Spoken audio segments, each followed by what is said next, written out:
Number one, it's a great achievement whether you're 1 week, you're 12 weeks, or you're 350 weeks. It doesn't matter. Number one, number two sometimes is a match won or lost.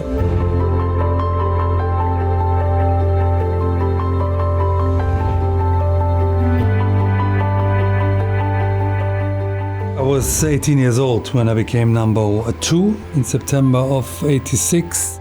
I was just a double Wimbledon champion. I thought my world was perfect, but there was a guy called Ivan Lendl who was just always ahead of me. 109 weeks, number two. I mean, what was so difficult to make that next step? I can't believe it. In my 80s, I was still a teenager. I had great tournaments, but then I had average weeks. And Ivan, they were more consistent over 52 weeks. And I think that changed. And in the early 90s, I understood how the system works. Maybe I was better in counting, how to play, where to play, and so forth. Finally, I got him in '91 when I beat him in the final Australian Open. He was one, I was two at the time. I knew I had to win that match to get that final hurdle.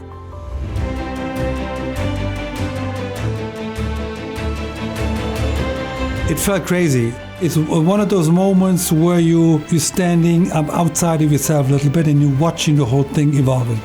I just won the final against Ivan, and you know what I did? I ran out. I wanted to be on my own because I figured being a tennis player is a very lonely sport. You're always on your own, and I wanted to be with myself and my thoughts, so I ran out of the stadium. Thankfully, there was somebody that was as fast as me running after me, and he was begging, "Boris, please come back. The world is watching. 16,000 fans in the stadium. Please take the trophy." And I listened to him. I relaxed a little bit, and I went and I got the trophy.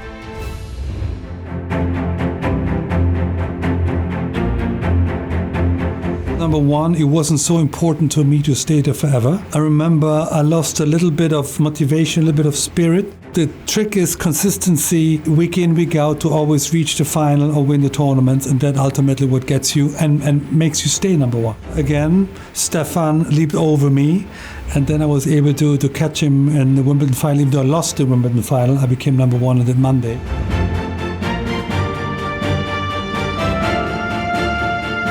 '88 to '91, I felt like the best player in the world, even though the ranking didn't always show it, but I felt on my good day I could almost beat anybody. Bob Brad, he was instrumental of making me number one. A huge influence, you know. We started working at the beginning of 1988. He was a very hard-working, dedicated man for tennis. He was a no-nonsense guy, so it was either work or you stay home. And I benefited so much. And again, I mean, he's in heaven now, so I have to thank him.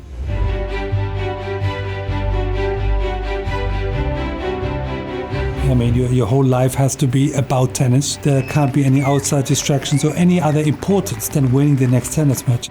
I've been player number one, but I was coaching Novak Djokovic for a couple of years, and so I realized similar mental patterns that we all have. I'm a good friend with Johnny Mack and Ivan and Martin Stefan. We all actually get along now. Back in the day, no chance to be on the same dining table.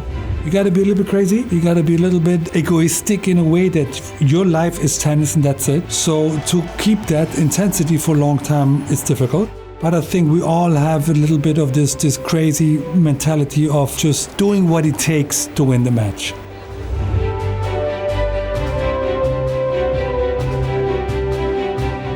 Being part of this number one club, and when you in your daily errands and you're busy, you don't think about it anymore. But all these other 28 players were heroes of mine. The reason I played, it was because of all these players. To be amongst this very small group of players, think of the thousands of tennis players you have, and only 29 made it to the Mount Everest of our sport.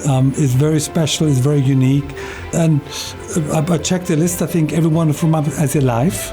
So it would be great to get all these number ones one day on the tennis court and just speak tennis, because, I mean, we know how it's done.